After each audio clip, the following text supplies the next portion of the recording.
Hello, everybody, and welcome to Eternal Wrestling Genesis. This is the Afghanic Genesis mod that I've been doing for a little bit now. We've gone into Grappling Genesis 10. We still are insignificant, but we are starting to climb ourselves up into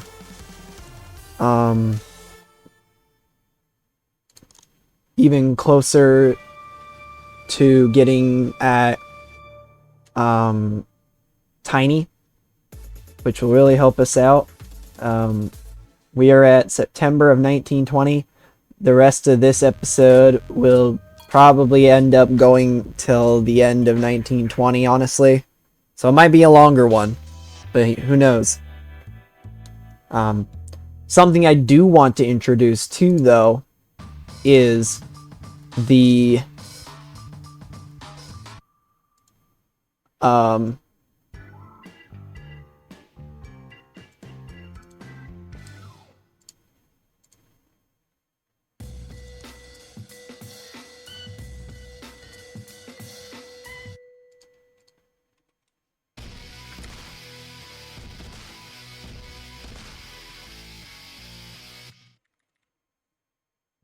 EWG Heavyweight Championship.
And then we will also create a new elimination style tournament called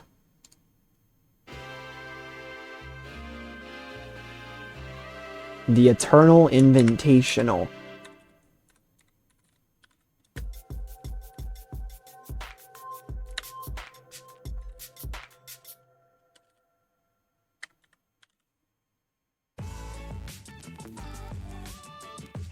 And then we will officially start bringing in wrestlers for that tournament. I'll come back to that though. Alrighty, now we got the Eternal Invitational successfully built up. We had exactly 32 people from the heavyweight division that we got to add into this. The winner of this tournament will eventually be crowned the first ever Eternal Wrestling Genesis Heavyweight Champion. Here are all the participants. Orrin Thompson will take on Milo Stellan. Zakaria Brown will take on P.T. Searles. Nicholas Wyatt will take on Antonio Barriga. Victor Suttle will take on R.J. Walton. Herman Fish will take on Camel Hupp. Anthony Henry will take on Ulbrecht Kelman. Ultimate Dog will take on Terrence Badell. Cade Bennett versus Reginald Roop. Bergen Eritz versus Keijiro Takagi. Colt Wiseman versus Frank Mesger. Gonzalo Ontiveros versus Kazutoshi Yamabe.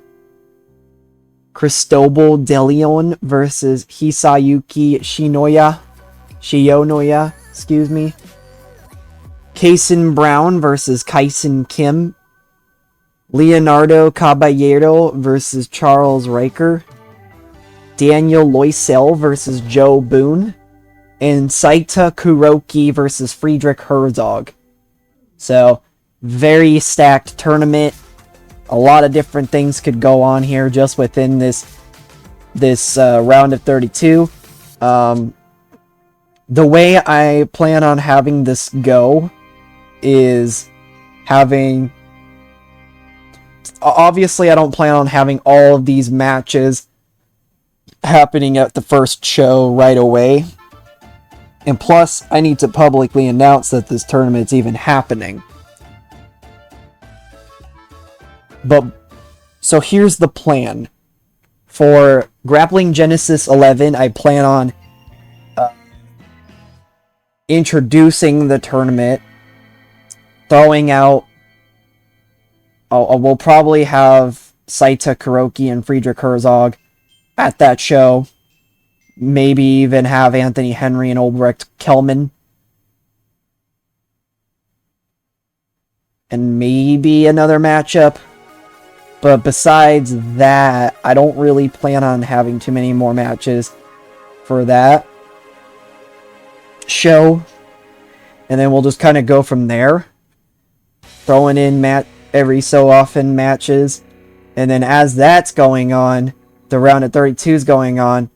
And the round of 16 starts having matches where we can bring in. We'll start doing those too, and so on and so forth. Until we hit the finals. Trying to get as many matches as we can, while also getting the junior heavyweights a chance to shine as well. And the plan is to introduce the junior heavyweight championship in 1921.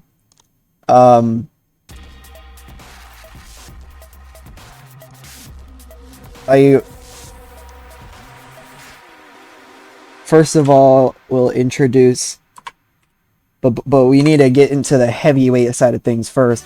We don't even have as stacked of a junior heavyweight division as we do the heavyweight division anyways.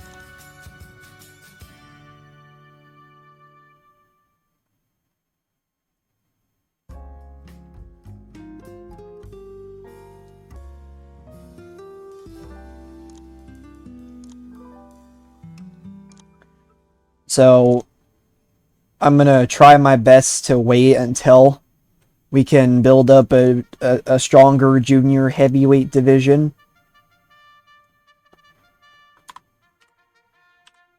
I just want to see who all we could bring in first of all, though, to add into the junior heavyweight division.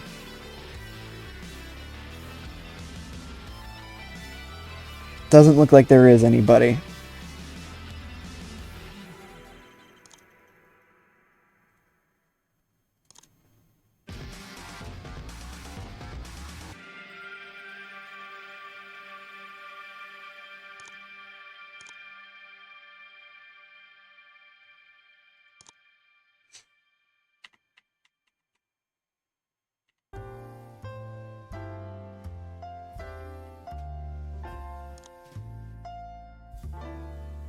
Actually, there is a couple guys we could bring in. Toshihiro Ebina is one of those guys we could bring in. And Hermenegildo Peralta is another person we could bring in.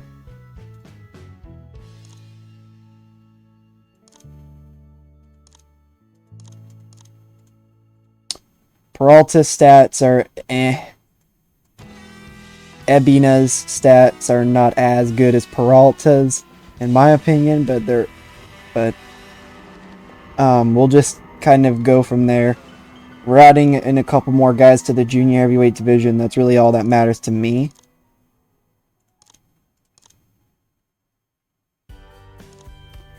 We have a stacked heavyweight division, as you guys, I've already told you. But let's get into Grappling Genesis 11, shall we?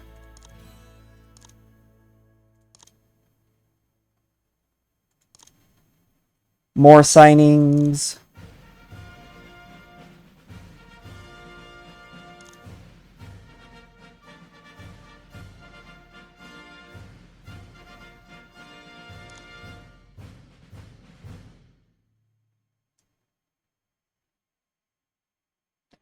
We are planning on getting rid of some of the guys that we will be having at the heavyweight division tournament too.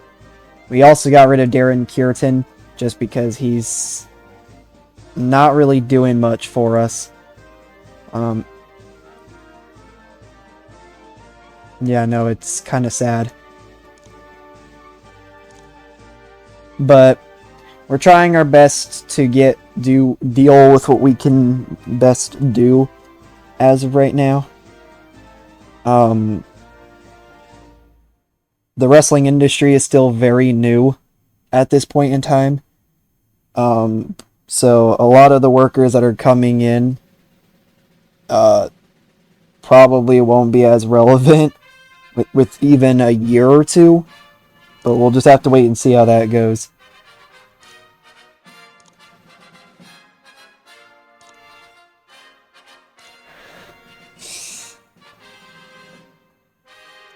We got the 2 junior heavyweights as well.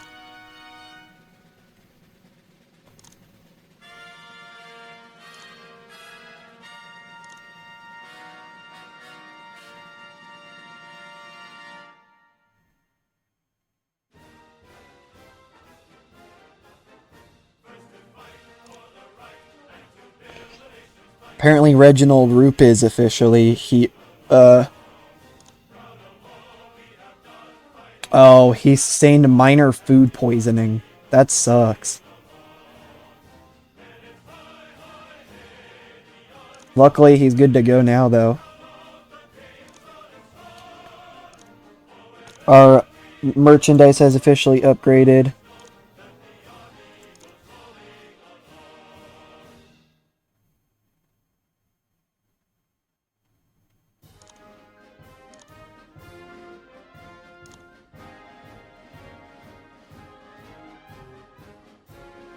And we're just going to keep on going with the upgrades.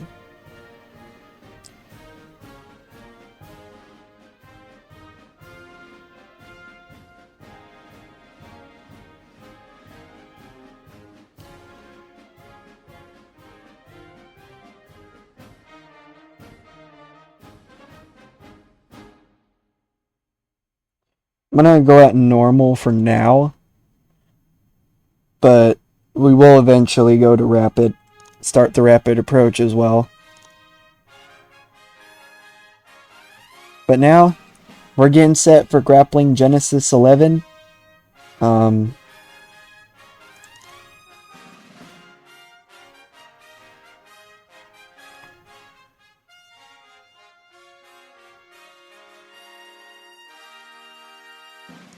Let's get into it, shall we? Grappling Genesis 11, we will not be giving the night off to anybody. We will be at Boston for this show.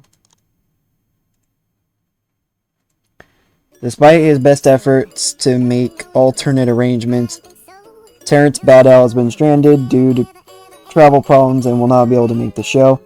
That's okay. I did actually have plans on having him on the show, but that's okay.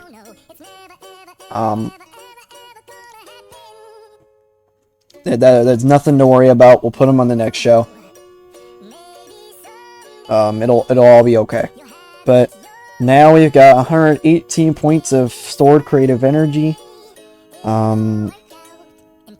So we'll do a gimmick idea. It's a bit of a gamble. I'm gonna keep it just because there is a certain song I want to have a solid gimmick. I know it's a bit of a gamble, but it's only a bit of a gamble. So you've got to create a finish now that's likely to succeed. Perfect. And now we'll go to the locker room incidents.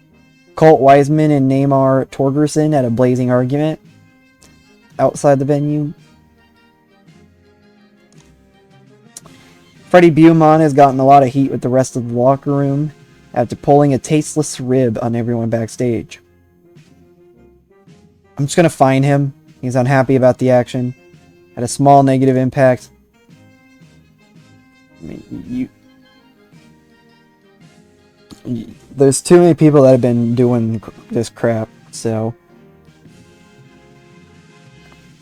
Bergen Eretz has been getting ribbed a little of how much he's been influenced by Levi Andrews, even taking on some of his mannerisms. Very interesting.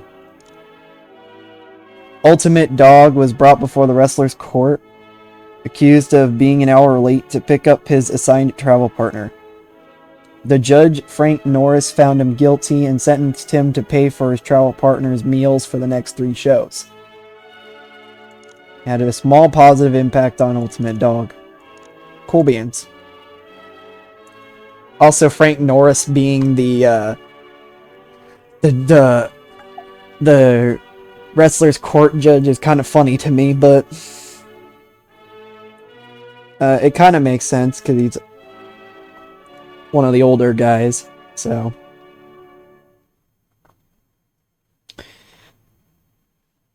I think I'm going to wait to inspire for Grappling Genesis 12. I don't want a hardline stance just yet, but I probably will at some point. So I think I'm just going to meddle. We'll do Iwan Cardona and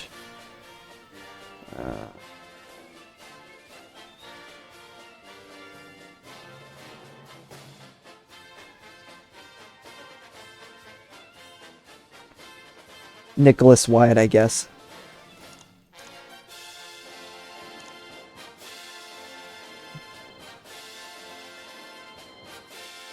And as you guys saw last show, the main event saw Friedrich Herzog and RJ Walton team up together as they were starting to do each other's moves, which was very interesting. And they teamed up together after that and ended up defeating Bergen Eretz and Cade Bennett.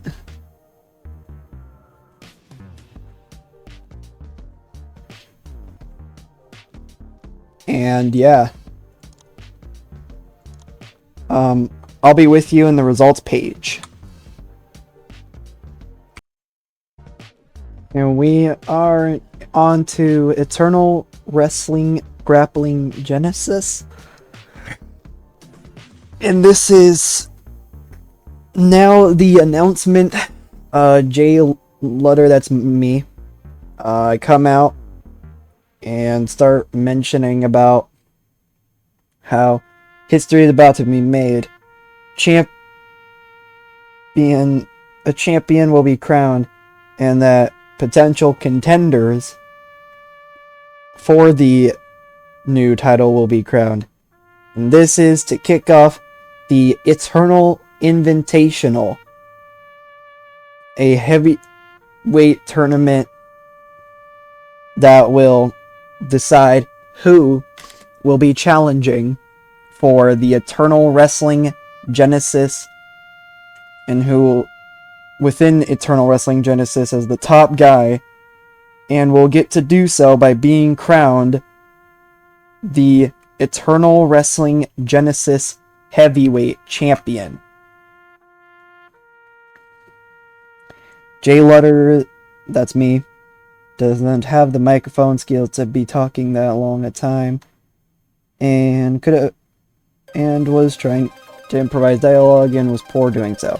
We got the show off to a strong start, though. That's all I really care about. And we start off our first matchup with Anthony Henry and Ulbricht Kelman, which ended up getting a 26. That's a little bit better than I thought it was going to be. The bout had decent wrestling and little heat. Anthony Henry defeated Ulbrecht Kelman in 16-15 by pinfall. One of our longer matchups, mind you. This was a technical masterclass and had a slow build.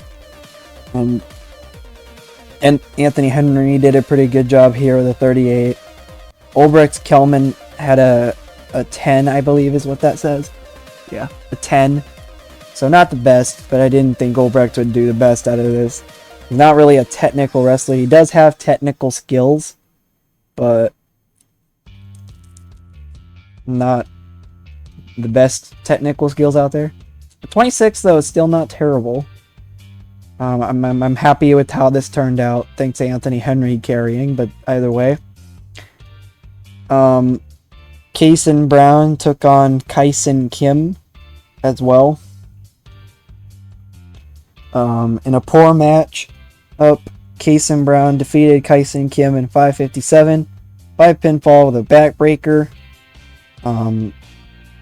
This was also part of the Invitational. Kason Brown had a 17 and Kyson Kim had a 13. Kason Brown was really off his game and still outperformed Kyson Kim. The match got the crowd hotter. One day we'll be out of the red. One day we will be out of the red. We did get some junior heavyweight action here too, with Red Piranha taking on the debuting Leon Tejada.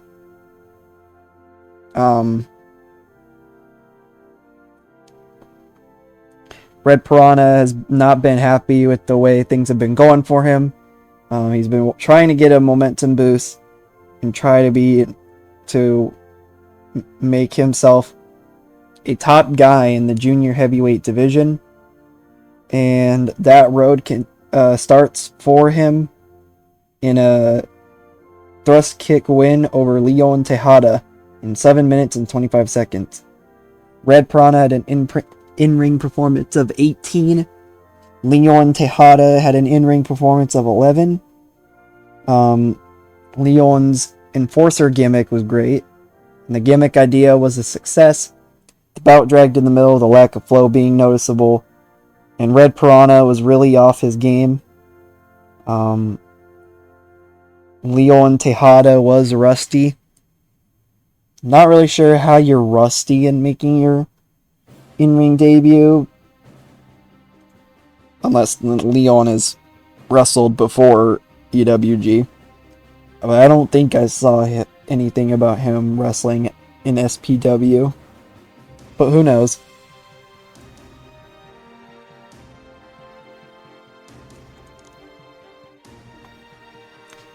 In a terrible matchup, Reginald Roop defeated Cade Bennett in 9:51 by pinfall with a Hangman's neckbreaker.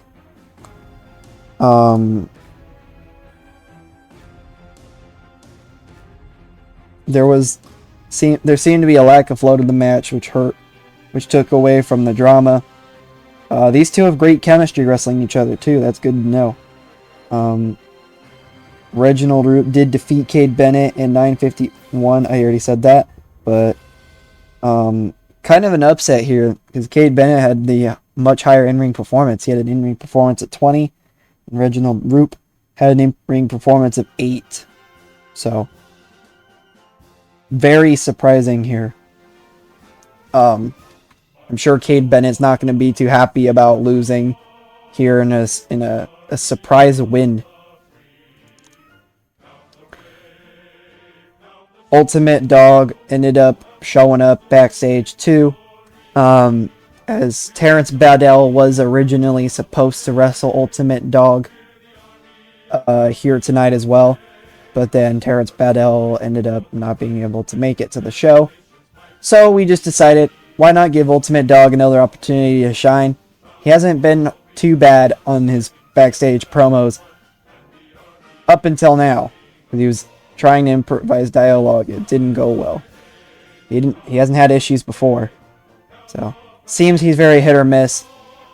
But he just basically was mentioning how he is waiting for his time to shine, and that he believes the Invitational is a good way for him to showcase why he is going to tear the roof off of Eternal Wrestling Genesis, and why the Invitational is going to boost him to becoming the first ever EWG Heavyweight Champion. And that Terrence Baddell should be prepared, because it is not going to be an easy feat to take him on. Then we get a 26 in our main event. A little bit better than I thought it would be, considering Saita Kuroki has terrible stamina, and I put this a little bit longer than I probably should have because of that. But he still ended up having a 15 for an in-ring performance, which is not bad at all.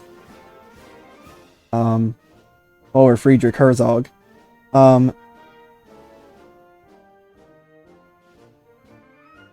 Friedrich Herzog did defeat Saita Kuroki in 7:26 by pinfall. The creative finish was a success. Friedrich had a 32. So yeah. Friedrich Herzog does advance on. I'm sure you guys probably saw that coming in general, but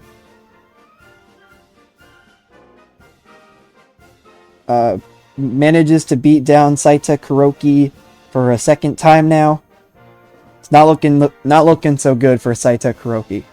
He's not managing to win too many matches at the moment. At least up against the bigger names. But we do get a 23 for our show rating. Not the best show we've ever done. But we did increase popularity. That's all that really matters to me. Ulbricht's Kelman was slightly overused as well. But now it's time to put over our guys. Let's put over Anthony Henry, and then we'll put over Herzog as well.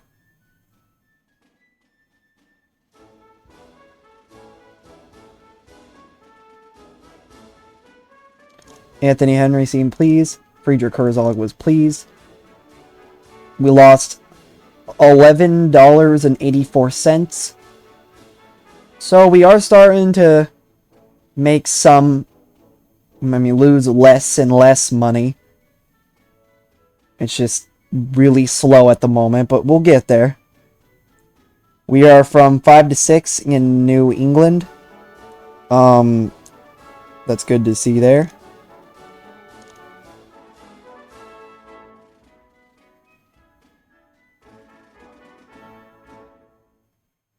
And Ollie Brown's trying to get a matchup, but he's got a needy personality type. And his skills aren't necessarily the greatest either. So I don't know, man. I just don't think he'd be the best guy to bring in. But not even SPW wants him. Which is a little surprising.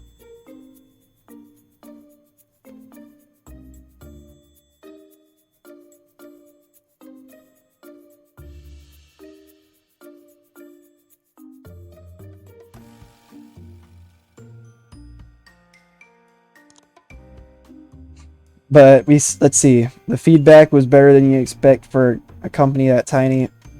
We were trying to get more than just that. But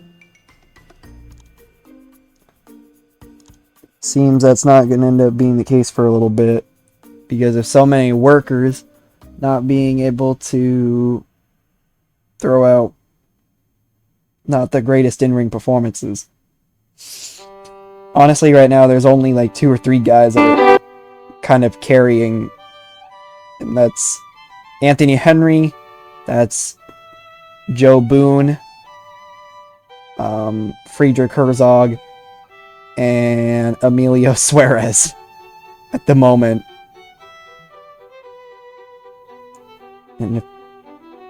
And sometimes Levi Andrews too. But yeah, no. We really need to step up our game. With some of these workers, they need to step up their game. They need to start getting good soon, or it's not going to end up being too good for them.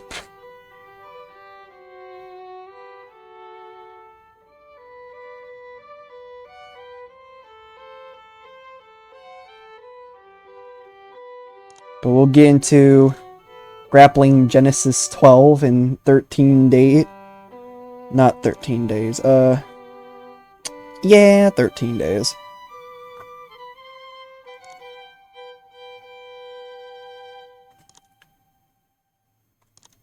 I don't think so.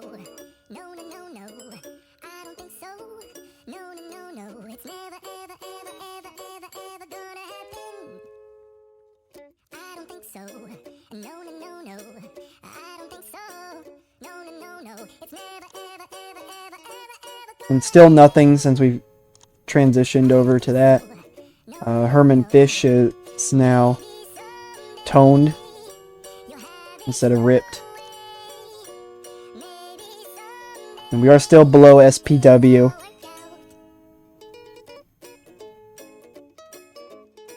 They have a show coming up too, I think.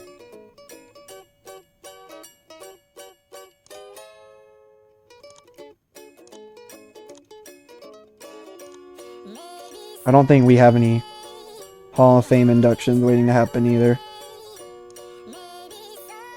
Oh, we don't. Okay. I didn't think so, just because the wrestling business just started not even a year ago. I don't even think... I think we'll probably have to wait, like, a quiet while before we start inducting people into the Hall of Fames. But now we get into EWG Grappling Genesis 12, where nobody's getting the night off. And we'll go to Worcester. And we've got 132 creative energy. A little bit more than last time around. Probably because those guys that we added in are now finally done with the probational period. I think. But let's do an angle idea. Likely to succeed on Friedrich Herzog. Cool beans. Character idea. Likely to succeed on Red Piranha. Cool beans. And we'll do a creative finish. A near certainty on anybody. Alright. So very solid creative. Very solid booking team meeting. Yep, the probational period is done and over with. But I have awful chemistry with Emilio Suarez, and Frank Norris has awful chemistry with Emilio Suarez. So maybe maybe we get rid of Emilio Suarez. Just see how that goes.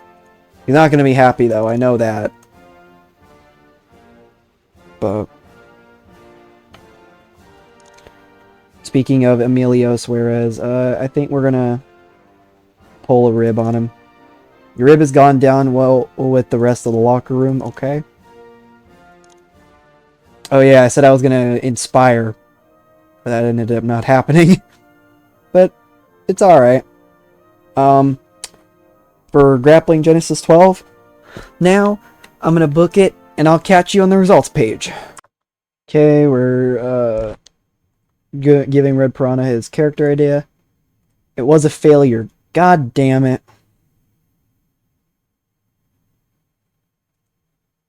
Now he's irritated. Everybody's just having morale issues right now. It's getting bad, man. It's getting bad.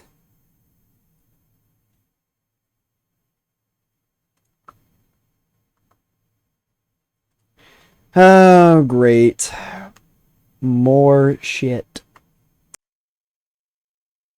We start things up here with the first part being Sorley Monaghan interviewing Friedrich Herzog, who is just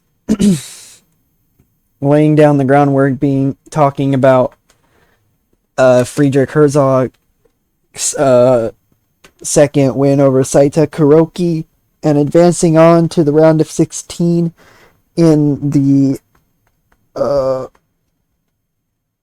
Eternal Invitational. And Friedrich's just like, did anybody really expect anything else? Like, everyone knows that I am one of the top guys in EWG. Actually, scratch that. I'm not one of the top guys. I am the top guy in the Eternal Wrestling Genesis. There is nobody that has been going on my level the way that anybody else but me can go at.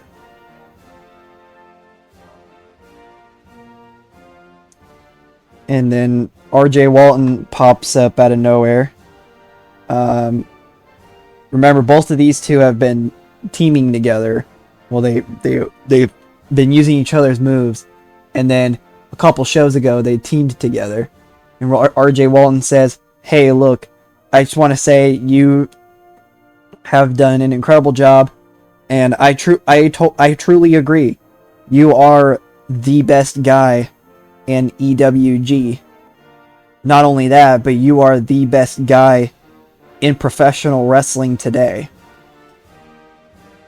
I mean, in the world of professional wrestling. And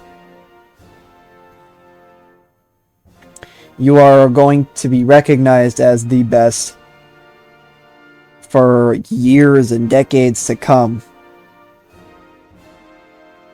And Friedrich's like, "I really do appreciate the nice comments, but what do you want?"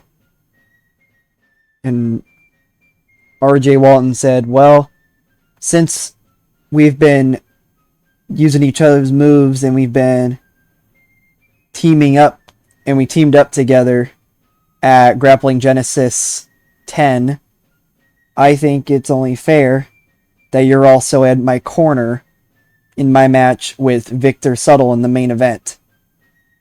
And Friedrich Herzog thinks about it for a little bit, but then eventually agrees and says, "I will be at your corner at the main event." The segment got a 27. Honestly, not bad. I thought I'd do a little bit worse, but a 27 is better than I thought it was going to be. The second part got a 30. The first part got a 26. So, seems Friedrich Herzog and RJ Walton are starting to continue developing this new friendship. This new alliance, even. Who knows what might end up happening between these two, though. And then we see Colt Wiseman and Frank Mesger going one-on-one in the Eternal Invitational. In a terrible matchup, Colt Wiseman and Frank Mesger ended up drawing in 15 minutes and 28 seconds following a double countout.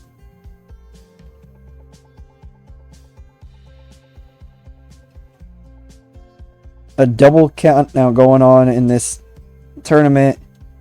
I ultimately will lead to both of these two, I believe, getting eliminated in the rest of the tournament, which is quite unfortunate for both of these two because they both have been trying to prove that they can wrestle and that they can do what the rest of the heavyweight division can do.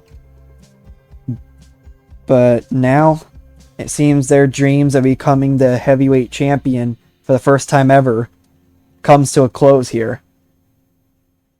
Colt Wiseman has an 11, Frank Mesger with a 15. The match fell apart after a bit with no rhyme or reason to the moves. That's unfortunate. The match got the crowd hotter though, which is good to see. Zakaria Brown ended up defeating PT Searles in 540 by submission with a spinning toe hold.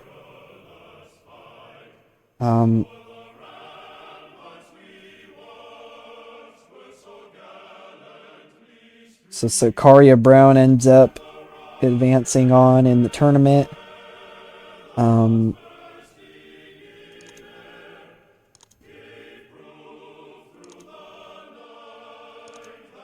PT Searles did outperform with a 20. Zakaria Brown with a 15. But nonetheless, they both put up a decent performance, in my opinion. Terrence Bedell was then backstage mentioning how Ultimate Dog thinks that he's a coward, but he was talking about how he was stranded and wasn't able to make it to the show last time around, but that he is here and is willing and is now ready to show the Ultimate Dog who's boss, and that he is going to make the Ultimate Dog ever regret saying anything bad about him.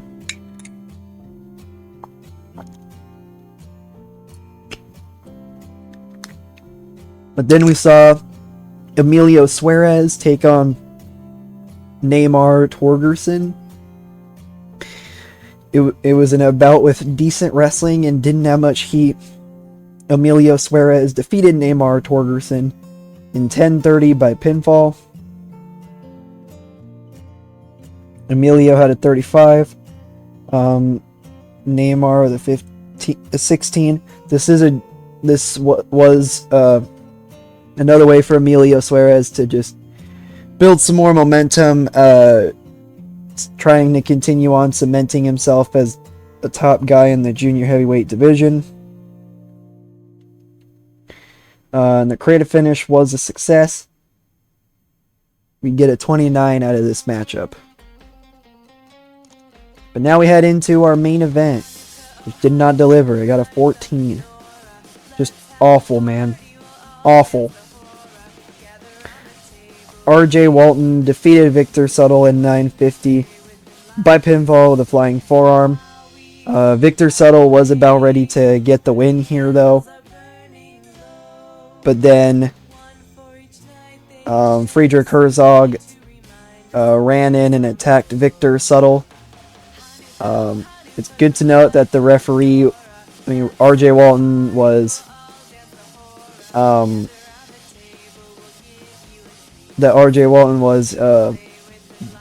downed at that point. And the referee was taking a look at RJ Walton, making sure that he wasn't hurt. Friedrich Herzog just attacks Victor Suttle while that's going on, and just allows RJ Walton then to get the win. He then winks at Friedrich Herzog because he saw what Friedrich was doing and takes the win that way. So, very interesting stuff going on here. The bout dragged in the middle with a lack of flow being noticeable. RJ Walton and Victor Suttle don't seem to click. That sucks. Victor Suttle was visibly tiring towards the end as well. So just a bunch of red. Not a great way to end the show, but it's okay. And we do get a overall show rating of 18, which means we didn't get any popularity changes. That is unfortunate, but we move on here. We're gonna put over Emilio Suarez, but we will also put on over RJ Walton. Praise for a great performance. Praise for a great performance. Emilio seemed pleased. RJ Walton seemed pleased. We lost $14.48, which means we are now $165.73 in debt.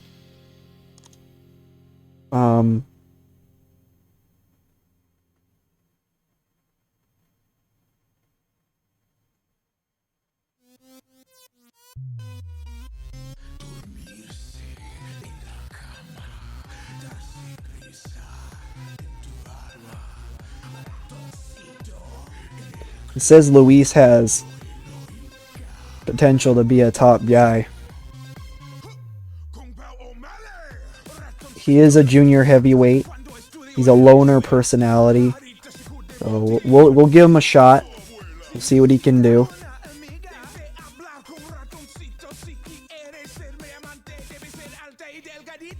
Hitoshi Oihira is trying to get a match too. His skills are also meh. He has an insecure personality type though. So it's not really worth it in my opinion to try and bring him in.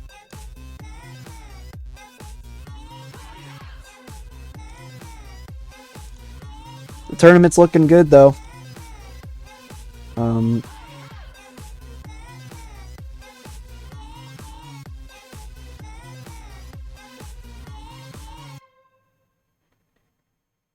There is somebody who will receive a bye all because of the fact that Colt Wiseman and Frank Mesger drew, which means they both are eliminated. Friedrich Herzog has an opponent to be decided. Kason Brown has an opponent that's to be decided. Reginald Roop has an opponent that's to be decided. Anthony Henry has an opponent that's to be decided. And RJ Walton has an opponent that's to be decided, and so does Zakaria Brown. So, the tournament's starting to look good. We're going to finish off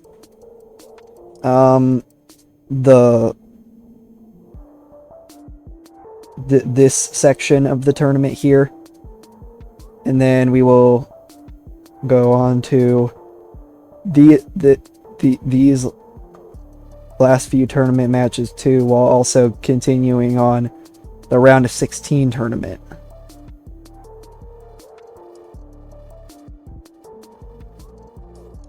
I mean, starting up the round of 16, I should say.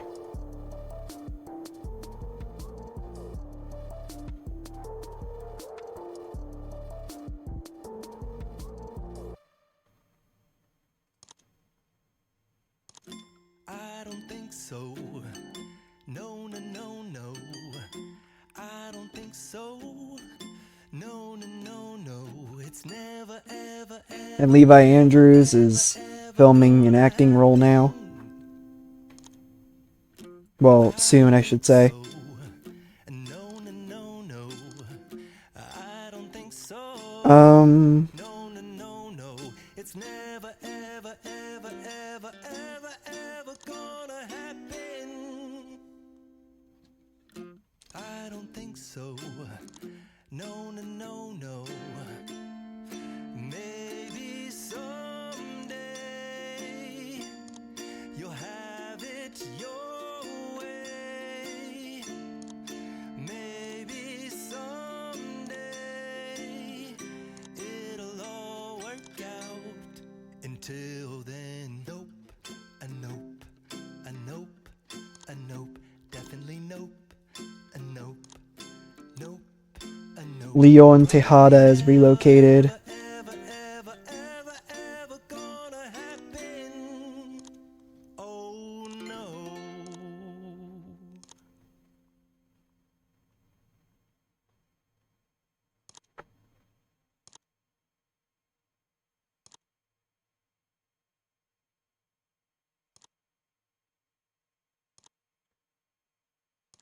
And we're going to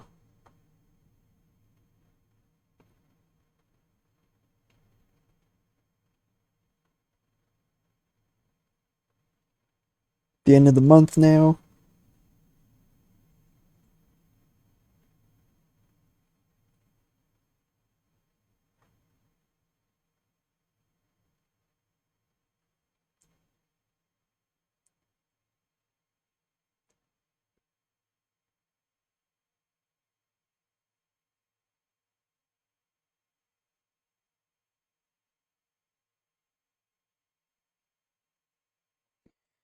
Okie dokie.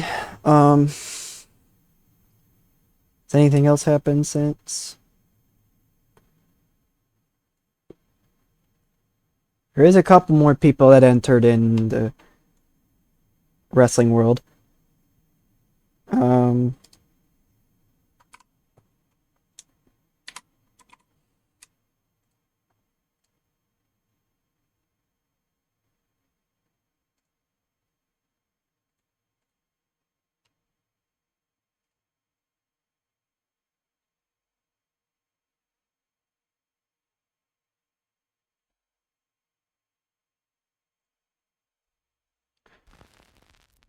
so there you go there. Samson Brown's first of all. Somebody that came in, he has a prickly personality type though. I don't really want to bring him in.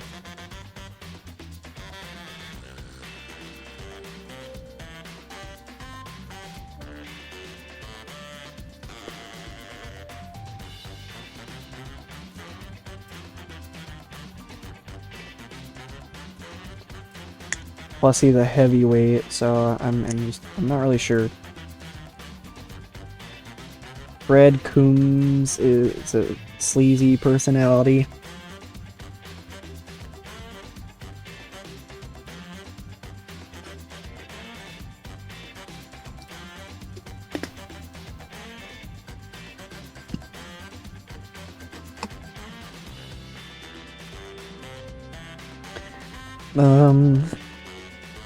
Skills aren't the greatest either, but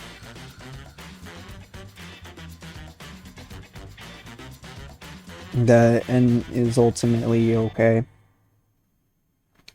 Because we're not going to bring him in.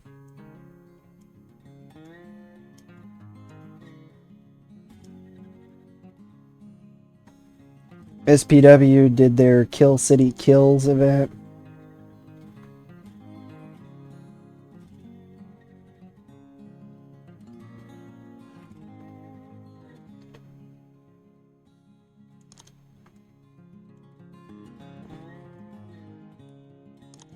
Um,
um,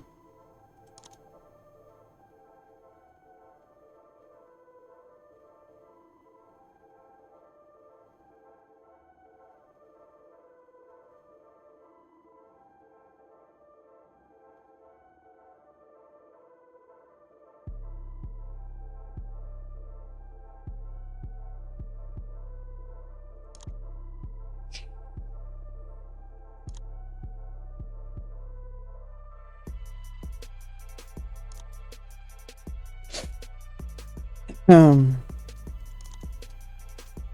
we don't have any franchise players. We've got Emilio Suarez and Takagi as the next big things. The hot prospects are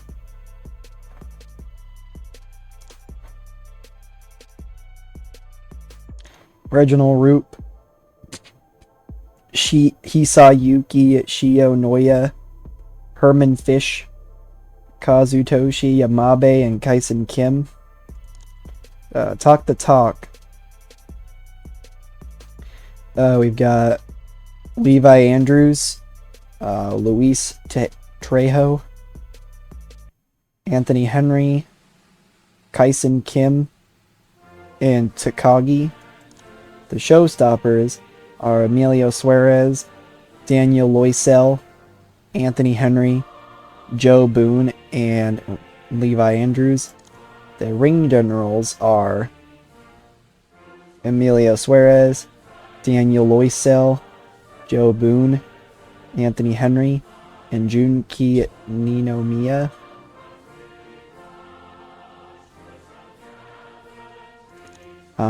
The Who's Hot is Friedrich Herzog, Anthony Henry, Kaysen Brown, R.J. Walton, and Leonardo Caballero.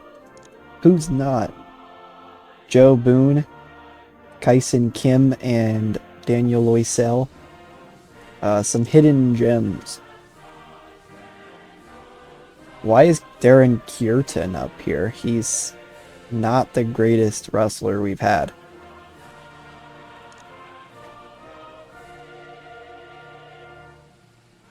He hasn't even wrestled for SPW since April. Like, I'm not sure why he's hit a hidden gem.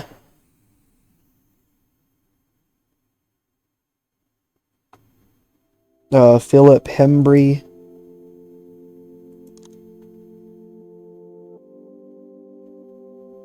It's only had 2 matches.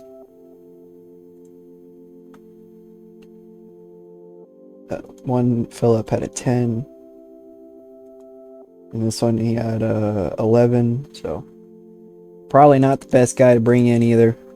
So I'm not really sure why they're the hidden gems, but we'll keep an eye out for Takagi. We know Emilio Suarez is a guy that's we're gonna have to watch out for.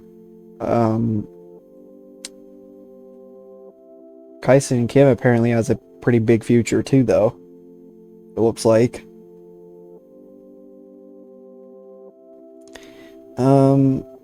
Maybe we give Luis Trejo a shot to speak too at some point. But yeah, no, very interesting stuff to look at.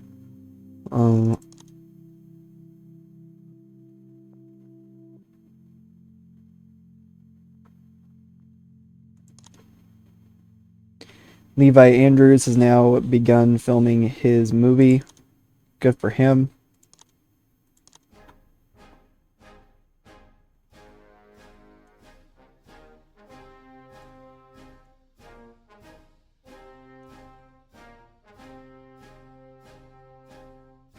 Now we've got Samuel Dorman, who's entered the wrestling world, who has a relaxed personality type. Really solid fundamental and physical skills. His performance skills are pretty solid too, actually. Samuel Dorman might end up being somebody we might want to bring in too. Got a relaxed personality type. Well, I did not mean to do that. So we'll definitely give him a shot. He'd be a junior heavyweight as well, which is awesome because we need junior heavyweights. J.K. Joslin is a color commentator as well. We don't really need him right now because we're not really having any broadcasters. Plus we have Frank Norris, who I think is slightly better than Joslin would be. But it's good to know that we got another color commentator. They could probably we might be able to use JK at some point, but I think Frank Norris is slightly better. Oh, he's pretty solid. He's a lot better than JK Joslin would be. But and we don't have any broadcasters right now anyway, so it's not really worth bringing them in. But anyways, it's time now to get set for Eternal Grappling Genesis 13.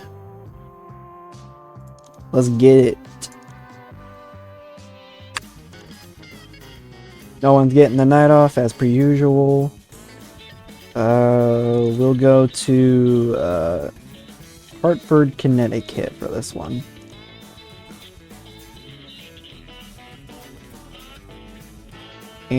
And holy moly, did we get a crazy amount of creative energy.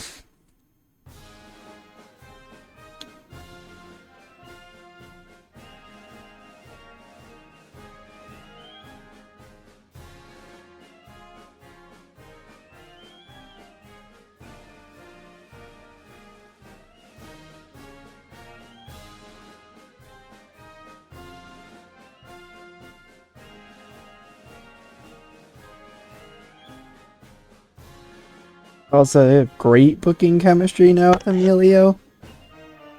That feels really weird because they, for a while, had awful or not great booking chemistry. But, alrighty. 250 creative energy now. Let's see. Creative finish. It's a big gamble, so get rid of it. Likely to succeed on Emilio Suarez. Cool beans. A bit of a gamble. I'm gonna discard it. It's a big gamble on RJ Walton, so I'm gonna get rid of that. And a near certainty. Red Piranha has gotten a lot of heat with the rest of the locker room after pulling a tasteless rib on everyone backstage. We're going to give out a stern warning. A small negative impact on Red Piranha. Camille Hupp had a creative finish. Gonzalo Ontiveros has been ribbed a little of how much he's been influenced by Joe Boone. I'm gonna inspire now.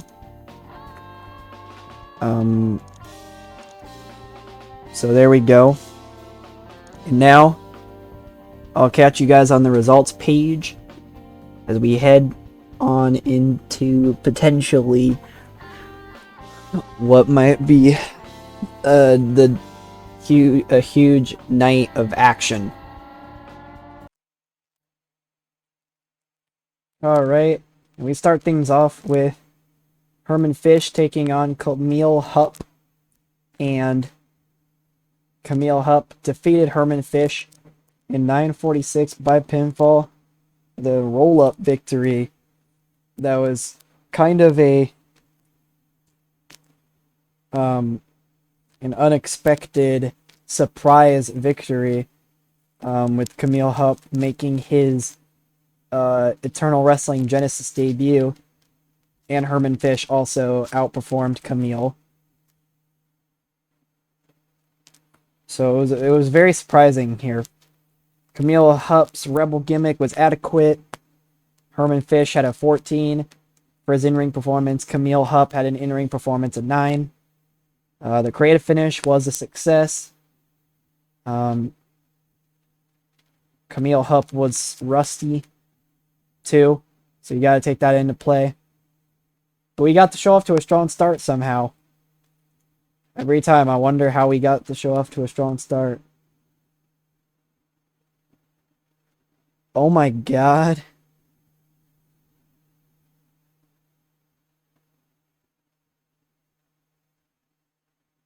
This matchup got a 1. Worst matchup ever to be held at Eternal Wrestling Genesis. Gonzalo Ontiveros takes on Kazutoshi Yamabe. Kazutoshi takes the win over the debuting Gonzalo in 4:34 by pinfall with a leaping headbutt. Gonzalo's gimmick was adequate. Gonzalo at a 12. Yamabe with an 11. Gonzalo was also really off his game. And the match brought the crowd down. So many crazy moments. Like, how do we bring the crowd back up after that? I don't even know, man.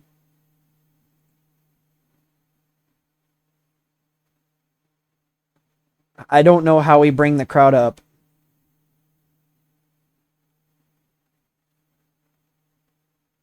But we'll find a way.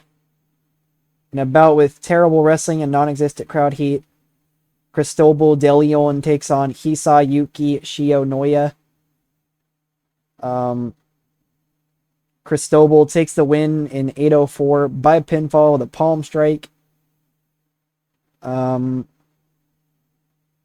Shionoya was outperforming Cristobal, but he still manages to lose.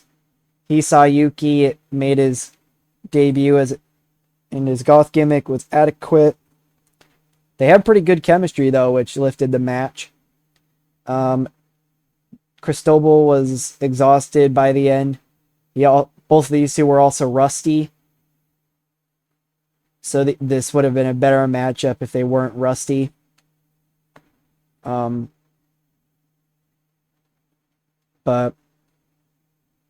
still better than the last match, so I'll take it. This matchup here got a 14. In a terrible matchup, Leonardo Caballero defeated Charles Riker in 6:12 by pinfall with a jumping knee plant.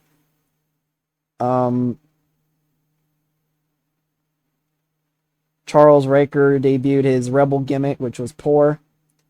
Leonardo had a 16. Charles Riker with a 12. Leonardo definitely the better man out of this. He outperforms Charles as well.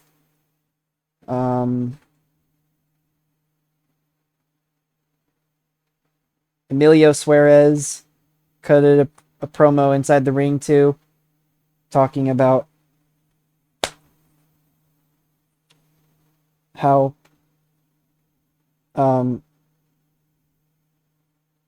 that even with all the things that have been going on at the junior heavyweight division, he feels that the top of the mountain in the junior heavyweight division is still him, and that anybody who wants to say differently can try to step up to him. Ultimate Dog then main events against Terrence Baddell. With Ultimate Dog taking the win over Terrence in 15:30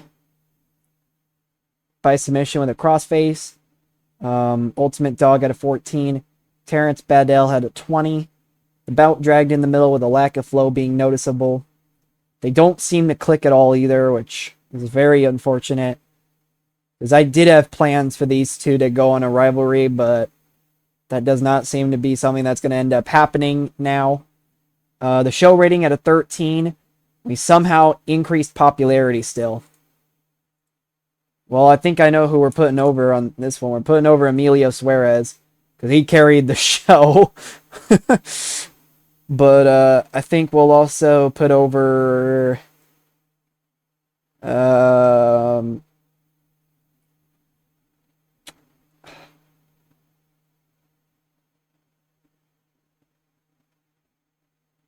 Herman Fish, I guess.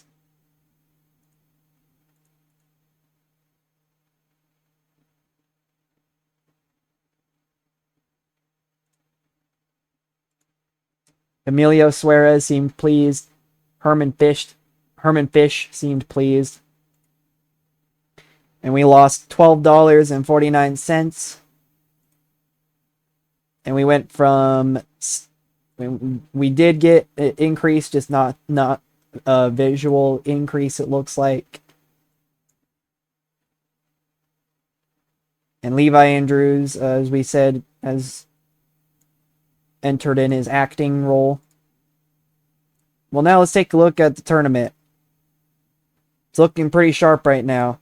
So we still got 4 more matches left of the round of 32 tournament. And then we've got 4 matches here at the round of 16. So what we'll do, we'll probably end up doing these 2 matches here, and then probably these 2 matches here for the next show, I think is what we'll probably end up doing.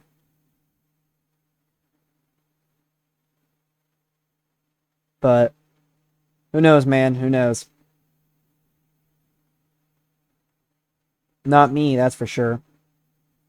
But um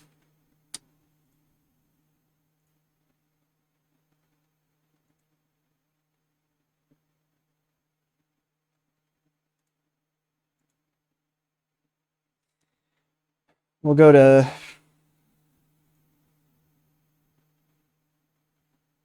Friday the 26th for this next one.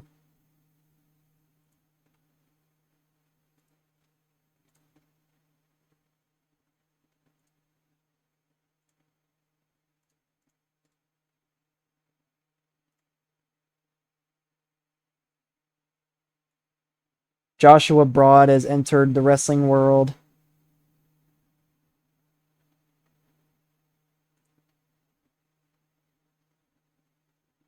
He's got a quiet personality type.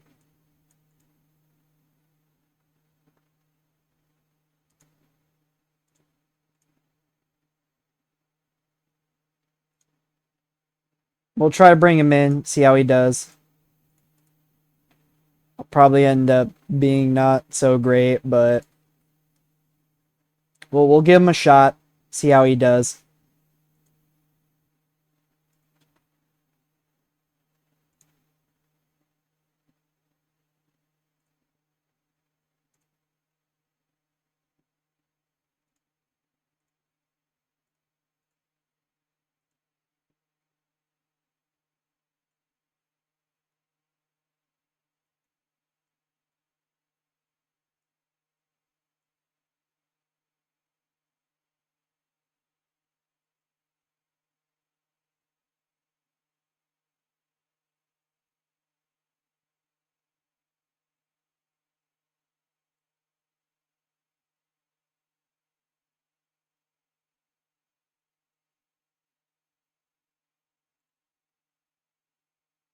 We've had a bunch more people enter in the wrestling world. Patrick Gustafsson, a referee, it looks like.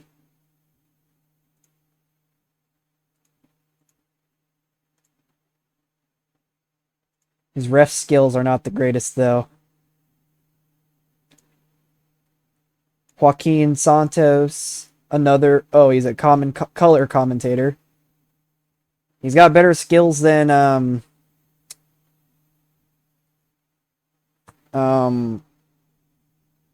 Frank Norris, but his unpredictable personality type might make things hard to, you know, become useful, I guess, is the best way to put it. But we also, again, don't have any broadcasters, so it doesn't really matter. Mala Mikolaj Tamez is an irrepressible, which is really good. And his skills are decent. I don't want to say they're amazing by any means, but he's got really good performance skills. His physical skills are pretty solid. The other stuff might end up hindering him a little bit, though. But we'll bring him over. We'll try him out, see how he does. He will be on the heavyweight division, which seems to be a trend. We might have to bring the weight limit just up just a little bit, but you never know, man. You never know. SPW Golden Dreams took place. Starting to do more stuff with their wrestlers now, it looks like. Joe Boone is still the SPW Southeastern champion. Masked Vulture has entered the wrestling world.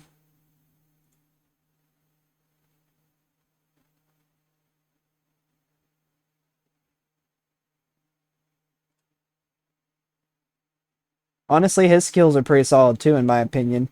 He's a party animal personality, which, I mean, I don't think I've had too many issues with the party animals so far. So I'll give Masked Vulture a chance. I'm gonna see if he'll lose some weight, though.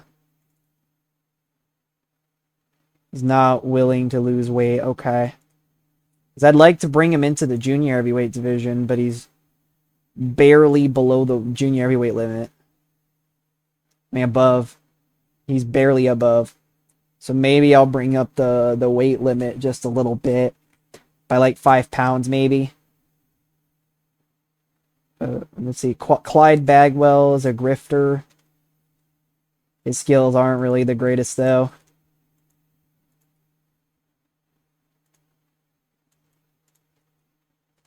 So, I don't think I'm going to give him a chance. Plus, he's a heavyweight. He'd be a heavyweight anyways.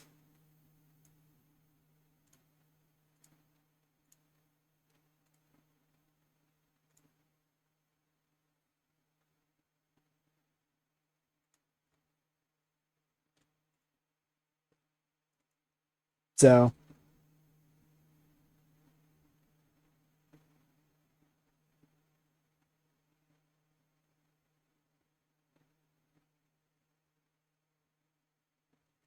but now it is time for Eternal Grappling Genesis 14. No one's getting the night off. We'll go to Springfield, Massachusetts. And we've got 250 creative energy. So I'll do a gimmick idea. It's a safe bet on anyone. Creative finish. It's a bit of a gamble, so I'll get rid of it. Do another creative finish. Likely to succeed on Friedrich Herzog. Okie dokie. Another creative finish. A near certainty on anyone. We'll do another gimmick idea. A safe bet on anyone. So, solid booking team meeting there. Orrin Thompson has gotten a lot of heat after pulling a tasteless rib on everyone backstage. We'll give him a stern warning. Had a small negative impact. I'm going to...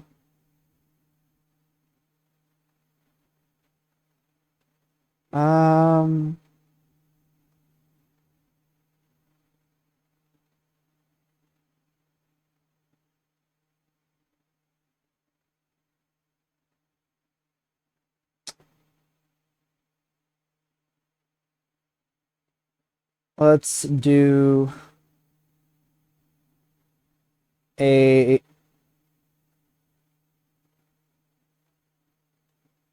I think I'm just going to pull a rib on someone.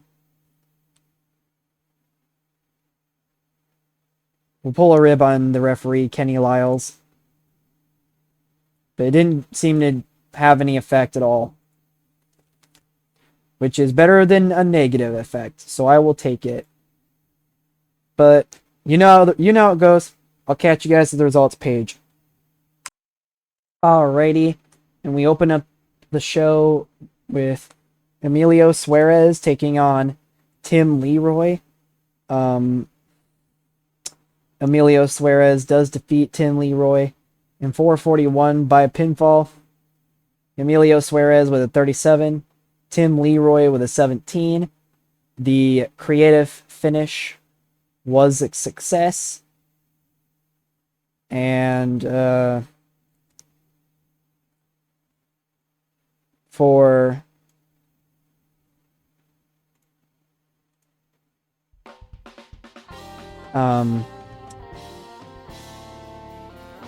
Tim Leroy at a 17 for an in-ring performance.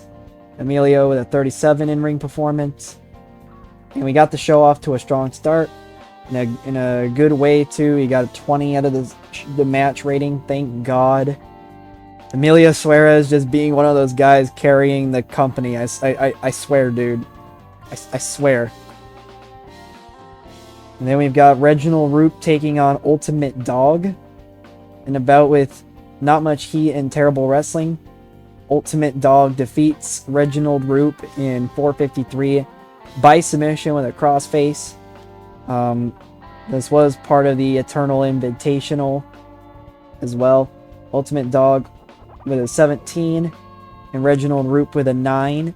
This was part of the round of 16 instead of the round of 32. I did tell you this was going to happen, so don't say I didn't warn you. Cason Brown took on Leonardo Caballero, which this was also part of the round of 16. Cason Brown does take the win over Leonardo, which ended up being a good choice. In 10-10 by pinfall with a backbreaker. Cason Brown with a 23 in-ring performance. Leonardo with a 15 in-ring performance. Dragged in the middle with a lack of flow being noticeable.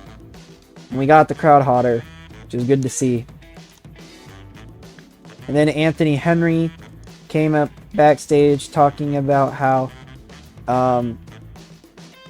within the heavyweight division, things are about to change, and that he is going to let the entire world know that the heavyweight championship belongs to the Ring Colonel. That's right, guys. He now has a new character, a new gimmick. He is known as the Ring Colonel. And which got an initial rating of great.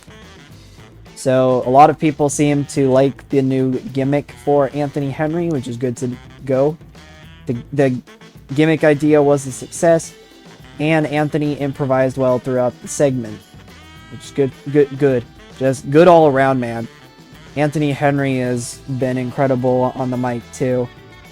And he's been pretty good in ring too. He's one of our top guys for sure as well. And then we've got Keijiro Takagi taking on Bergen Eretz, in which he takes the win in 6:29 by pinfall with a leaping headbutt. The match was designed to tell a specific story, and that story was that Takagi and Eretz were wrestling as if this was both wrestlers' last match in the EWG. And then Keijiro Takagi takes the win, and Bergen Eretz says goodbye to the EWG fans. He starts walking into the crowd, and he starts high-fiving them, and he takes a bow to Takagi, like Japanese-style bow, like a show respect type of deal. And Takagi bows back, sending a farewell to Bergen Eretz. And it's probably better we got rid of him because he has an in-ring performance of 7. Just awful. Just awful. But that's a farewell to Bergen Eretz for now, at least, in the EWG. And then for our main event, the main event does deliver, because Daniel Loisel and Joe Boone are just them. They're just those guys, man. Joe Boone does defeat Daniel Loisel in 12:06 by submission. And yeah, man. Joe Boone taking the win, continuing to cement himself as top guy in the heavyweight division himself as well.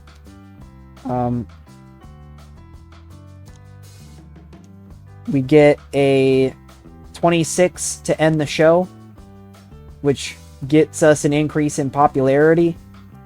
You love to see it. We're going to put over Anthony Henry, and then we're going to actually put over Cason Brown. I know, crazy. I probably should put over Daniel Loisel instead, but Cason Brown is just, he's been improving a little bit, so I'm proud of him.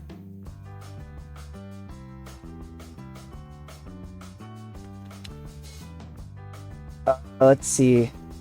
We lost, was that $10.72?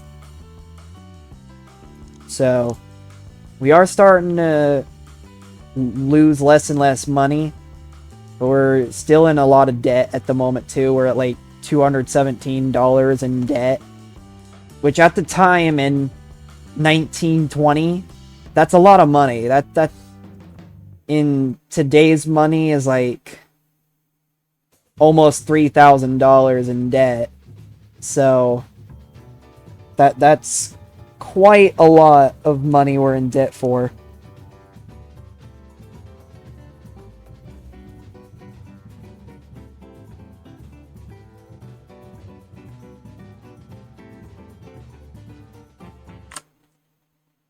And we managed to get to 7 in popularity, and then in New England. We also have 2 popularity at Tri-State, 1 popularity at Great Lakes, and 1 popularity at Mid-Atlantic.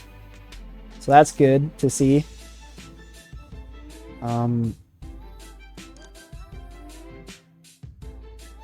Grappling Genesis 14 was better than you'd expect from a company that tiny.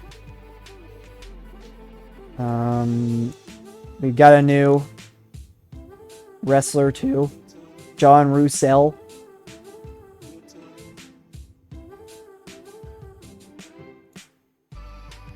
He's a professional personality type as well, and would be a junior heavyweight for us.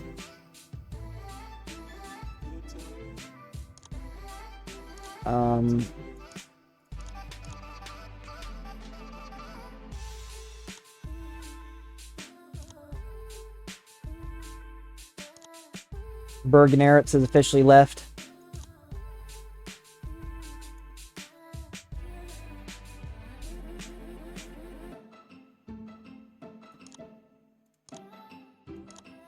But yeah, there you go. Seemingly a lot of new workers are coming in that might potentially actually be decent, either in the ring or on the mic. So I hope that's the case.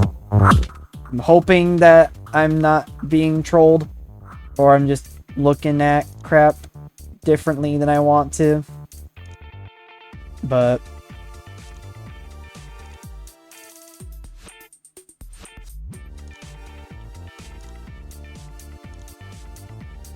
we'll get to now Grappling Genesis 15, which will have December 1st. So it'll be like 4 days after, 5 days after, something like that.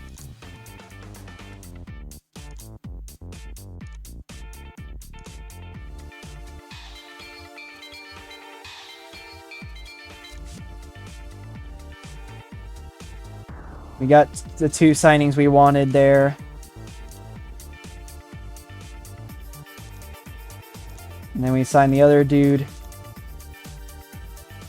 Cool beans. Now we get into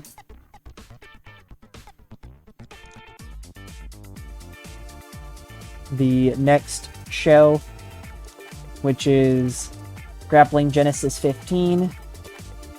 And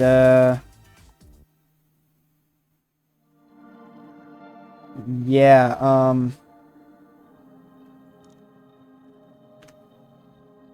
I'm kind of crazed out by how things have been turning out. Merchandise wise, we're at 16% now.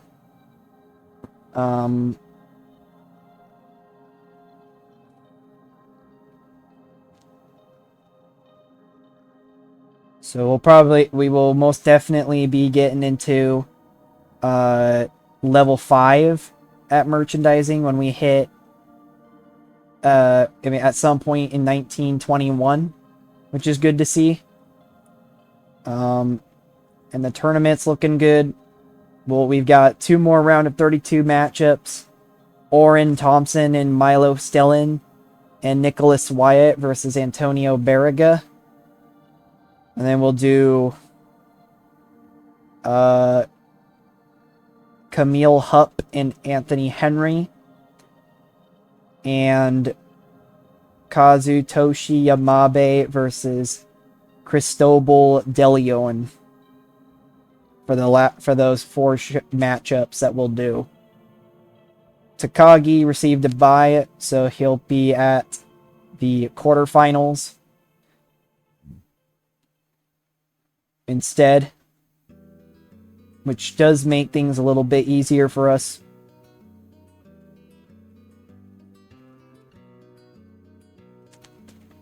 Yeah. It's now time for Grappling Genesis 15. And now we will not give anybody the night off.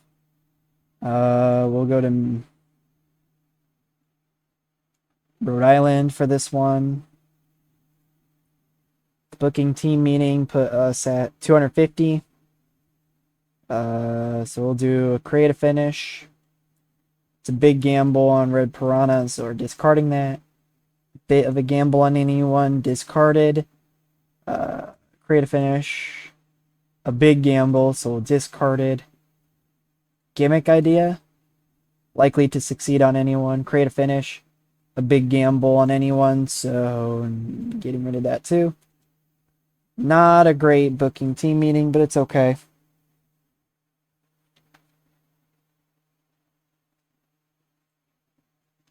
Mass Vulture helped create a fun and relaxed atmosphere backstage after finding a deck of cards lying around and starting an impromptu tournament. Being obnoxious, Orrin Thompson provoked Anthony Henry into a huge heated argument. Let's give a stern warning. Nothing noteworthy resulted from it. Tejada failed to show up for a scheduled meeting with a road agent. Slap on the wrist. Nothing noteworthy was resulted from it. Let's just metal.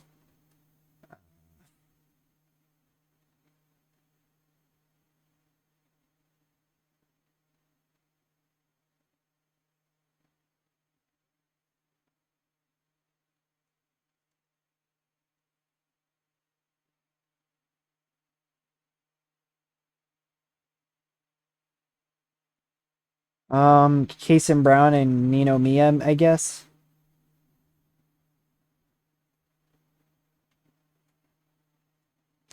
That's like the only thing I can think of for that. Now it's time for Grappling Genesis 15. I'll be right back after, and I'll catch you guys at the results page. Alright, and we're starting off the show now with the round of 16 between Kazutoshi Yamabe versus Cristobal De Leon. In a terrible matchup, Yamabe defeated Cristobal De Leon in 6:21 by pinfall with a leaping headbutt.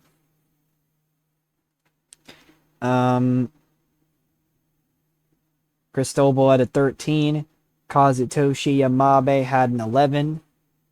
The creative finish was a success, and we do get the show off to a strong start, which is ultimately the goal, right?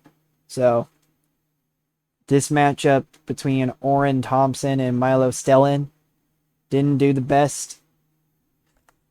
They both had an in-ring performance of 11, though, so very evenly matched.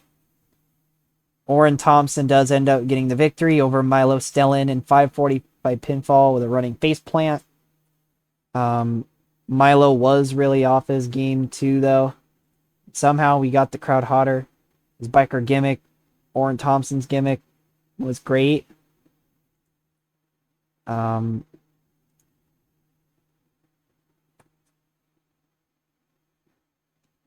Now we've got Antonio Barriga versus Nicholas Wyatt.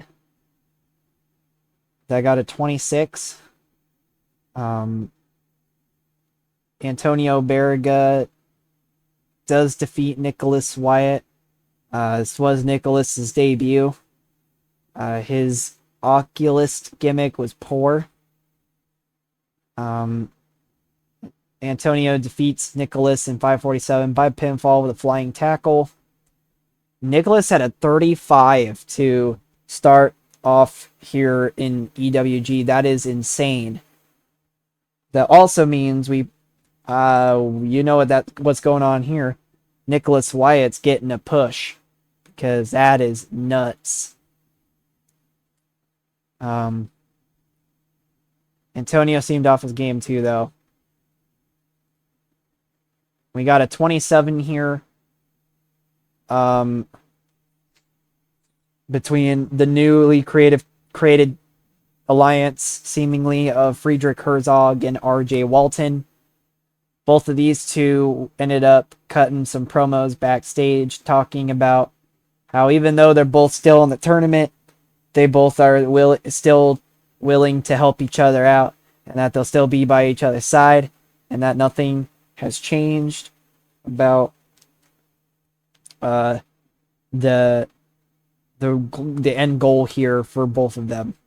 They both still want a shot at the heavyweight title, but they both make a promise that this won't hurt their friendship, basically.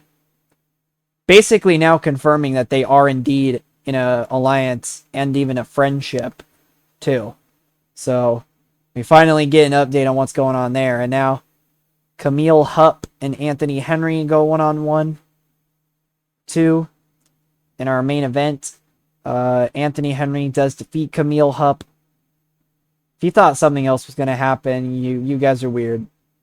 Anthony Henry takes the win in 1822 by pinfall. Camille had an 11. Anthony Henry had an in-ring performance at 38. The creative finish was a success. We get a 28 to finish off our show of Grappling Genesis. The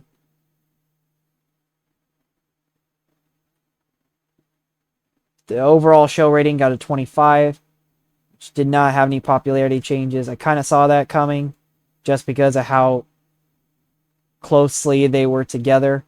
We're putting over Nicholas Wyatt because hell yeah. And we'll put over Anthony Henry as well. Praise for a great performance. Praise for a great performance. Nicholas Wyatt seemed pleased. Anthony Henry was pleased.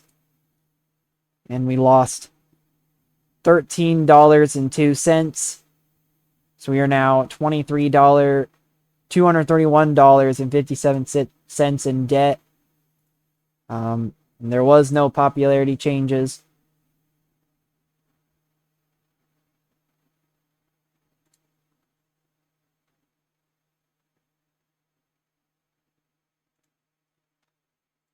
As we now are getting set for Eternal Grappling Genesis 16.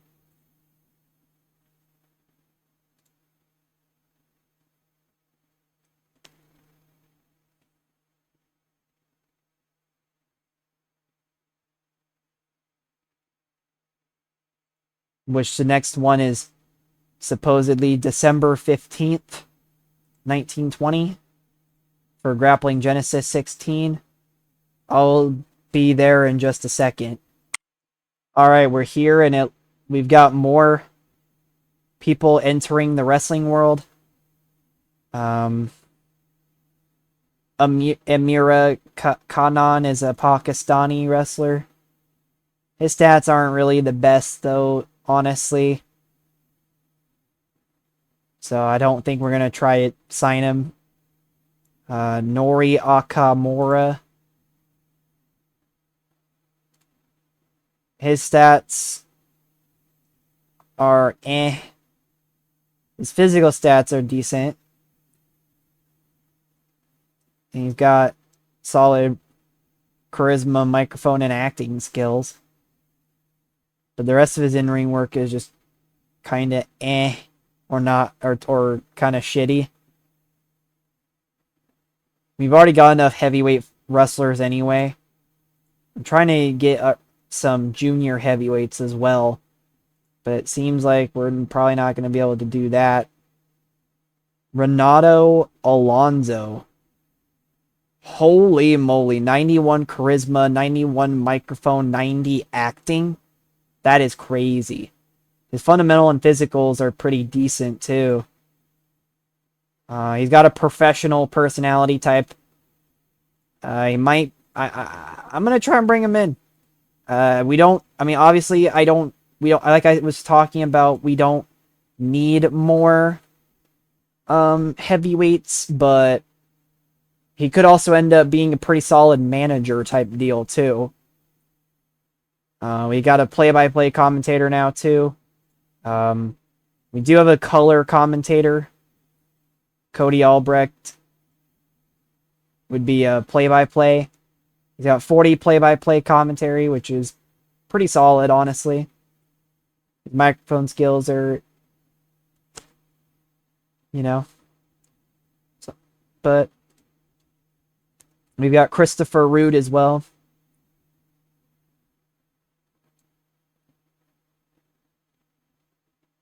He is not great at all.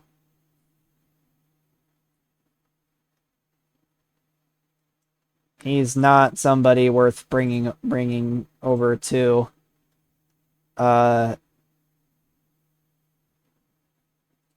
Eternal Wrestling Genesis. He's got the look though. He's huge. He's like, what does that say? 6'9", 342 pounds. That is absolutely insane. That is a huge dude, but we don't need him. You know what I mean? He's not really worth it bringing over for us. So I'm just not gonna bother.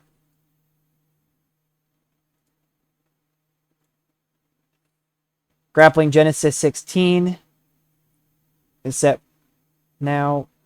No one's getting the night off. We will go to Montpelier, Vermont. We have 250 creative energy. We'll get a creative finish. It's a safe bet. Gimmick idea. It's a big gamble, so never mind. We'll do another gimmick idea. A near certainty on anyone. One more gimmick idea. A bit of a gamble on anyone, so I'll discard it. And then a creative finish. A near certainty on anybody. Cool beans. Leon Tejada was brought before the wrestler's court, accused of not paying attention during a locker room meeting. Frank Norris, the judge, found him guilty and sentenced him to buy a crate of beer for the locker room. Had a small positive impact on Leo and Tejada. Another person was brought before the wrestler's court, Orrin Thompson, accused of not joining the rest of the locker room for a night out. The judge, Frank Norris, found him guilty and sentenced him to buy drinks for everyone after the show. Orrin had a small positive impact. Cool beans. Hisayuki Shionoya has an angle idea. Cason Brown got into a heated argument with a fan outside the arena and had to be restrained before he made things physical. We'll give him a slap on the wrist. Nothing noteworthy resulted from it. John Roussel and Reginald Roop got into a heated argument.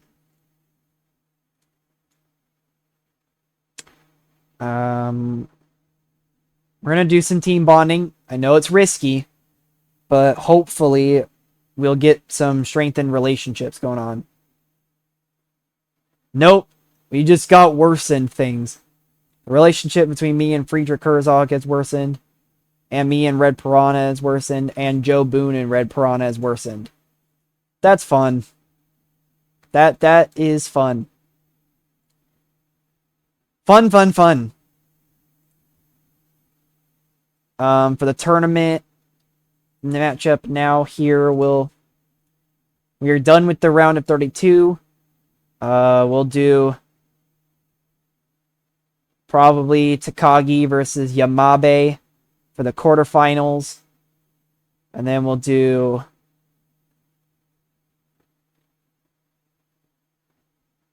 Orrin Thompson versus Zakaria Brown.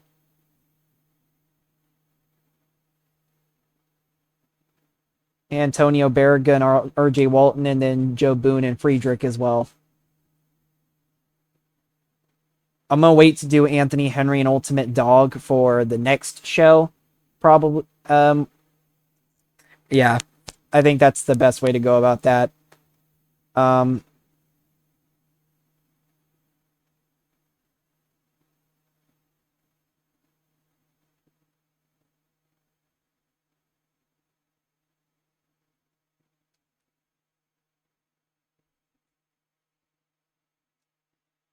So yeah, that's kind of be how we do things. Um, and I'll see you guys at the results page. We are here and live for Eternal Wrestling Grappling Genesis 16. To kick things off, we saw Antonio Barriga take on RJ Walton, in which RJ Walton took the win in 10 minutes and 22 seconds by pinfall with a flying forearm. Antonio had an in-ring performance of 10. RJ Walton with an in-ring performance of 29. The bout dragged in the middle with a lack of flow being noticeable. Creative finish was a success. Antonio Barriga was visibly tiring towards the end, though we do get the show off to a strong start. Feels like Red RJ Walton did improve in-ring a little bit, but it's hard to tell, man. He was in the 20s originally. I think he was throwing out 27s, maybe 26s. So he's getting better, slowly but surely. And then we saw both of these two backstage, just having a stare down, just working the crowd. Until finally Victor Subtle says, Hisayuki Shionoya, me and you one-on-one. You win? And Shionoya says, I'm in. The angle idea was a success. So, very good stuff there. Takagi took on Yamabe as well.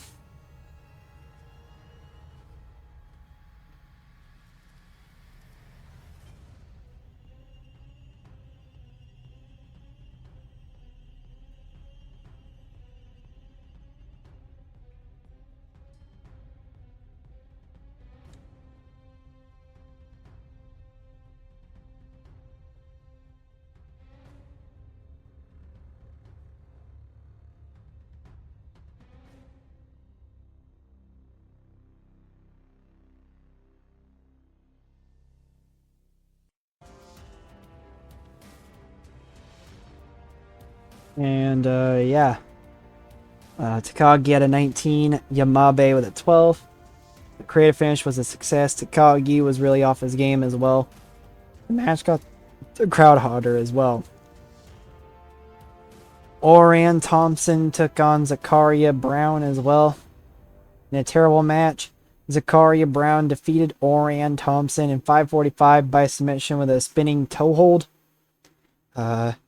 Zakaria had a 13. Orion with a 12. Zakaria Brown was really off his game.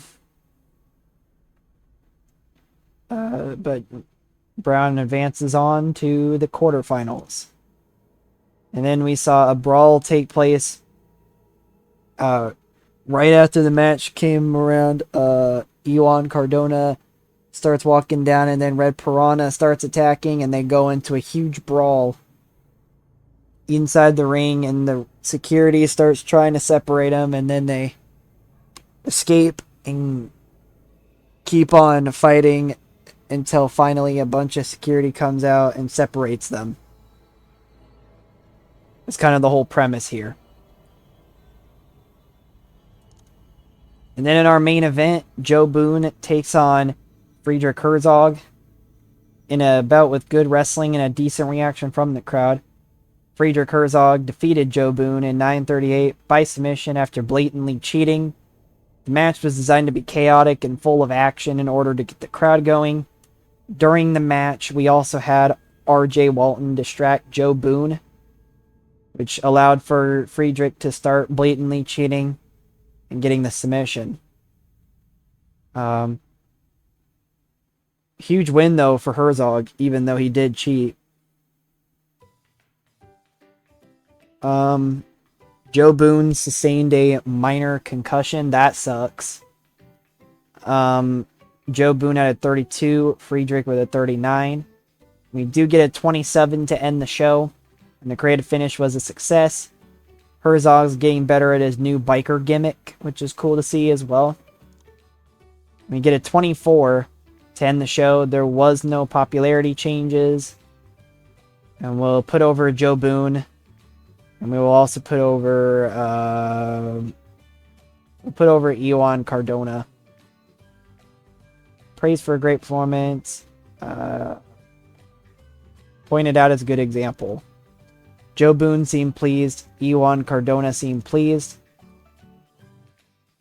Joe Boone will only be out for 30 days, which is good. It still sucks he got injured. We lost $11.60.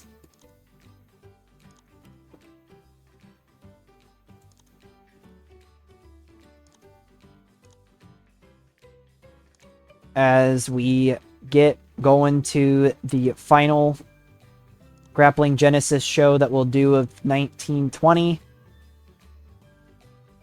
which will be New Year's Eve.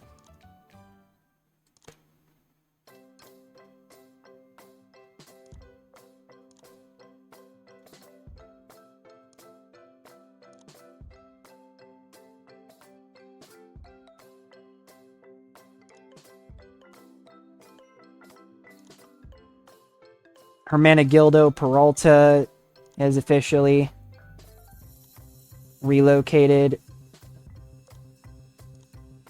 So we'll try to re-sign him to a contract. So we're not paying for his travel.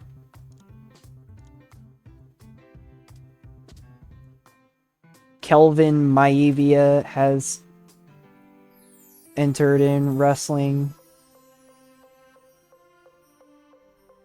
But his skills aren't the greatest. And he's got a quiet personality type, so I'm not getting bothered.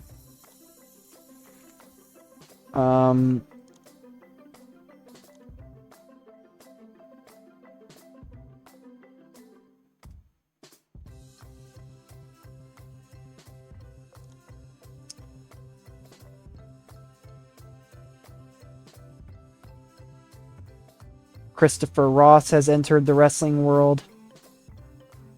Based in the Mid-South, and a mercenary, though.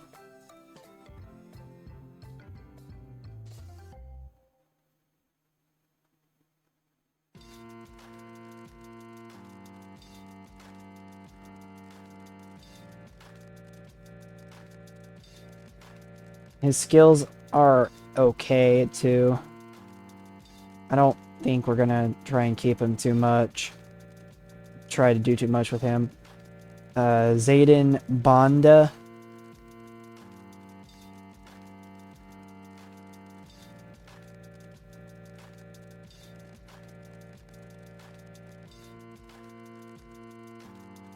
Who has decent skills.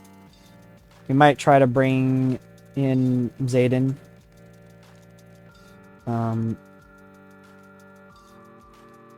Maybe not, though. Cayenne Baker is up next. He's a grifter. He's got really solid physical and fundamentals, though. I'm gonna try and bring him in and see what he can do, because he's got pretty solid skills here. He's a solid menace and star quality as well. He's really good psychology as well, so he might be somebody worth looking into. Samuel Broadus is pretty decent in my opinion as well. He has a needy personality type though, so I don't think I'm going to bring him in. Shino Kurita is an insecure personality type. His skills are decent as well.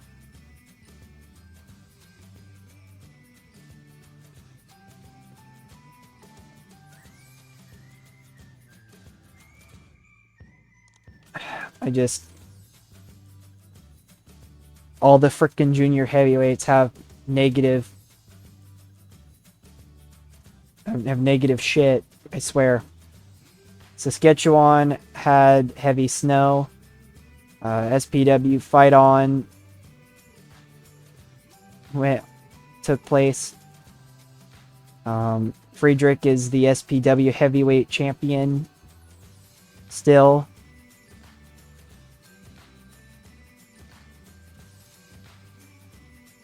Matthew Hutchinson is a referee, it looks like. You got 54 refereeing. Looks like he's a solid, he'd be a solid, like, potential manager at some point, too. He's an egomaniac, though, so I don't think I'm going to even try with Matthew. Pat Zio De Piero is somebody who entered in the wrestling business, too. He's pretty solid. He's got a relaxed personality type.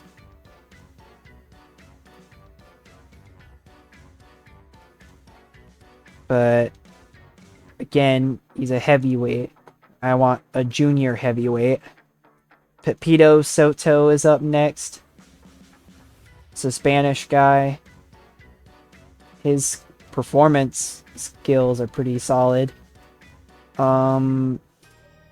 But again, we want junior heavyweights, not heavyweights. We're not really getting any junior heavyweights, which kind of sucks.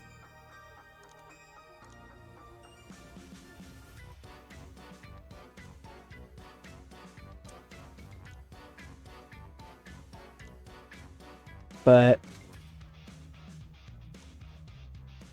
now we're gonna get into the last show. No one's getting the night off. We'll head into Boston, Massachusetts for our last Grappling Genesis show. Booking team meeting puts us at 250. We'll do a creative finish. It's a big gamble. Creative finish, near certainty. Creative finish, a safe bet. Creative finish, a bit of a gamble. And a creative finish, a big gamble. Luis Trado and Kyson Kim have been hanging out a lot together recently. Colt Wiseman caused heat backstage when a mean-spirited rib he pulled on Yamabe nearly led to a fight breaking out. I'm going to fine him. Yamabe is pleased at the decision. Red Piranha has gotten a lot of heat with the rest of the locker room after letting rip with the world's stinkiest fart.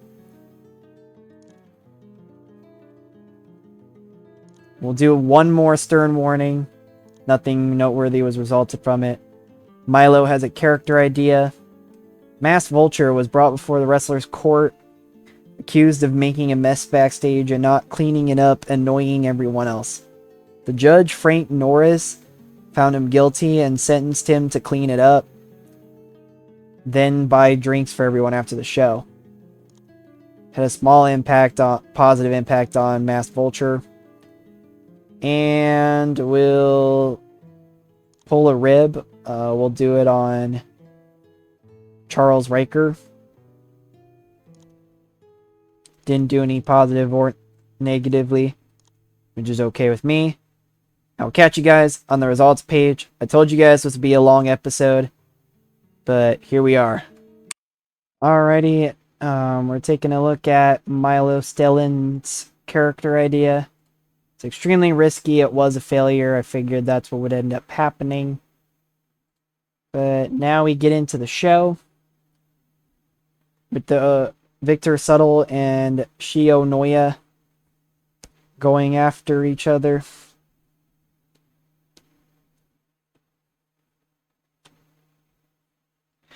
Shio Noya ends up defeating Victor Subtle in 602 by pinfall with a leaping face plant.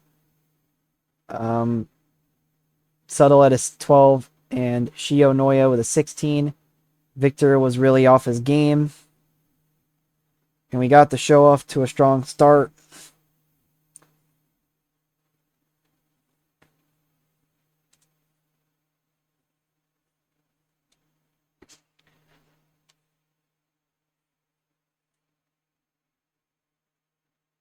But now we've got Zakaria Brown and RJ Walton going one-on-one, in which RJ Walton defeated Zakaria Brown in 9:39 using underhanded tactics. RJ Walton at a 25. He was really off his game. But yeah, we got the crowd hotter. Brown at a 16.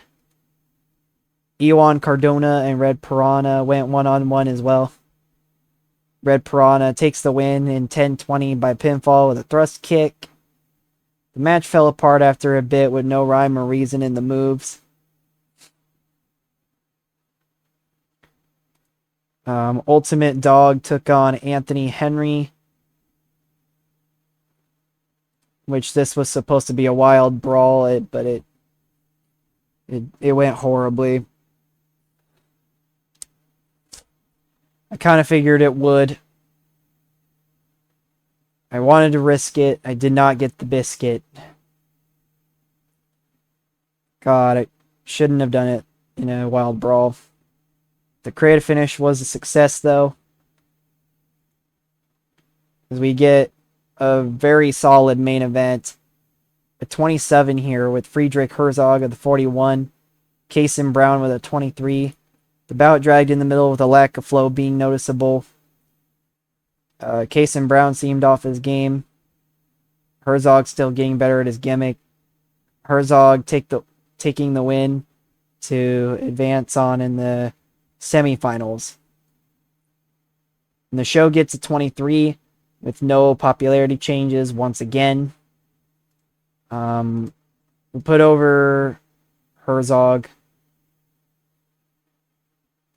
But I also want to put over Red Piranha as well.